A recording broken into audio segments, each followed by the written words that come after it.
Babu, Babu. The chants roll through the crowd like waves hitting the shore again and again. Supporters lift their hands, others record with their phones, and some jump with the excitement.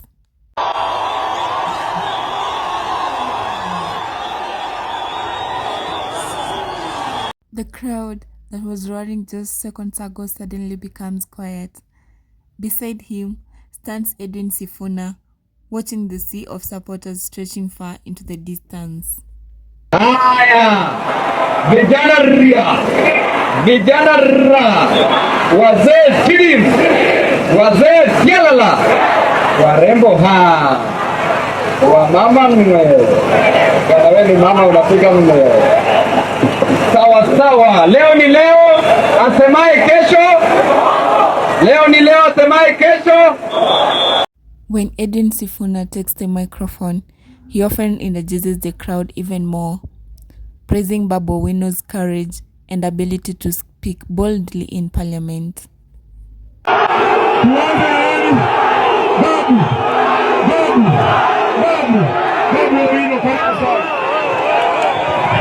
Together, the two politicians create a rally atmosphere that feels less like a normal political meeting and more like a concert where the crowd already knows the chorus. For many supporters, these chants are more than just excitement. They are a symbol of hope, loyalty, and political energy around Babu and Sifuna's rising influence. Hapa ni wapi? Tumefika hatujafika. Walituwekea gunzo, wanadhani wanaweza. After the demise of Raila Odinga, the political ground inside the Orange Democratic Movement began to shake. For many years, Raila was like a giant tree in a political forest, giving direction and shade to everyone beneath him. But when the tree fell, the forest suddenly felt open and uncertain. Some leaders competed for influence, others tried to reshape the party's future. The NEC expressed grave concern over the rising levels of indiscipline within the party, particularly at the senior leadership level. The committee underscored that ODM is governed by its constitution, the rule of law, and collective decision-making through its duly constituted organs. Having deliberated on matters relating to the conduct of the Secretary General, Senator Edwin Sifuna, the NEC resolved to remove him from office with immediate effect in accordance with the party constitution and applicable laws. Effectively, the Deputy Secretary General, Honorable me, yours truly, Catherine Omanyo, will act in this position until a substantive holder of the position is elected. The NEC reaffirmed ODM's commitment to democratic governance, constitutionalism, social justice, and the pursuit for a broad-based, inclusive, and reform-oriented government that reflects the will and aspirations of the Kenyan people. Issued at Mombasa. Sifuna was removed by ODM leadership. Catherine Omanyo was placed as acting Secretary General. Sifuna went to court to challenge his removal, and a tribunal temporarily blocked the full implementation of the decision while the case is being heard.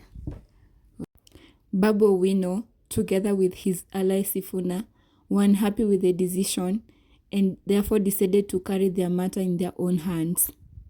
This is what Babu Owino says in one of their rallies in Busia County. Kwa sababu ya hiyo, tunataka tuambie Wakenya wote na wanabusia ya kwamba hii ODM ya saizi, hii ODM hatuijui. Kwa sababu hii ODM saizi ni ya wanabiashara. At rallies and public events, the two leaders started appearing side by side. Sifuna brought strategy and the voice of the party, while Babu Owino brought energy and the power of the crowd. Together, they began to look like two engines pulling the same political train forward. So how did Babu Owino become the most electrifying figures in Kenyan politics? To understand his story, we have to go back to the beginning. Before fame, before the microphones and the crowds, Babu Owino was just a young boy called Paul Ongili, growing up in Nyalenda in Kisumu. Life there was not easy. Sometimes food was scarce, sometimes hope itself felt scarce. His mother struggled to raise the family, doing small jobs just to keep life moving. But just like a seed pushing through hard soil, Babu Owino refused to stay buried in poverty. For Babu Owino, education became the ladder out of poverty. He worked hard in school until he finally joined the University of Nairobi.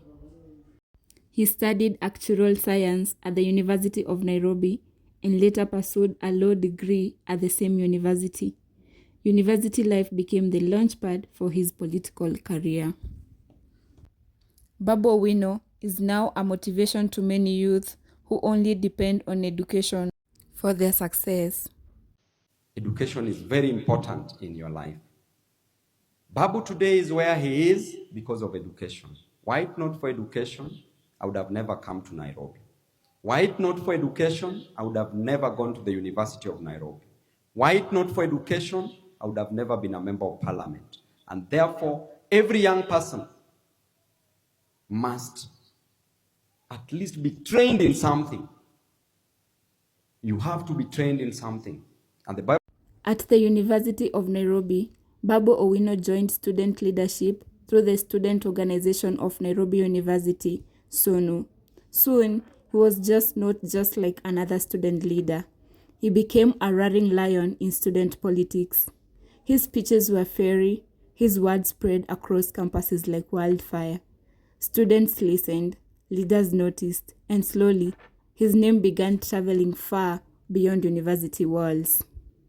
Until today, Babu Owino is recognized by various students from various universities.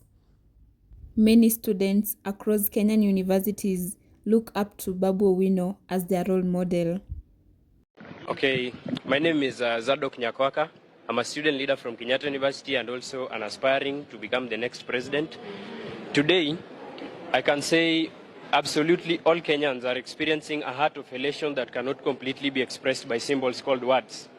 But we only live to utter it with the inaudible language of the heart.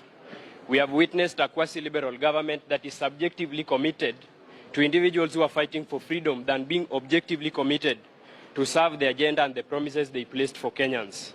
And today I want to say that as comrades of the Republic of Kenya and as all Kenyans, we are rallying behind these few courageous people who take the mantle to fight for us, people like Mheshimiwa Babu Owino. And that's why I have nothing much to say, but to say Babu kwa sababu, not only in Nairobi, but also as the Nyanza Kingpin and our future. In 2017, Babu Owino made a bold move. He contested for Embakasi East MP and won. There's nothing you can say because you have, okay, be there with your liquid intelligence. Mr. Speaker, now the Keynesian theories. He ran under the Orange Democratic Movement, ODM, the party that was led by Raila Odinga. His victory marked the transition from student leader to national politician. Since entering parliament, Babu Owino has been known for fiery speeches in parliament, strong criticism for government policies, and heavy use of social media to influence the youth. He has also launched education and empowerment programs in Embakasi East. His career has not been without setbacks. One of the biggest controversies involved a shooting incident at Big Club Lounge involving DJ Felix Orinda. The case attracted national attention and tested his political future. Beg. This court is to be used to extend that inhumanity. That is what they are trying to do. And we beg this court, with the powers given to you by the Constitution and the people of Kenya, to give us the chance, Your Honor, to enjoy that. He's not at a flight risk. He's an honorable member of parliament, as indicated by Ryumbu. Yes, despite the scandals, Babu Owino has maintained strong support among many young voters. His rise reminds us of something powerful. Sometimes the loudest voices in a nation begin as the quietest struggles in the slums. His story continues to spark debate, inspire supporters, and shape Kenya's political landscape. But one question still remains: how far will this journey go? Until next time, stay informed.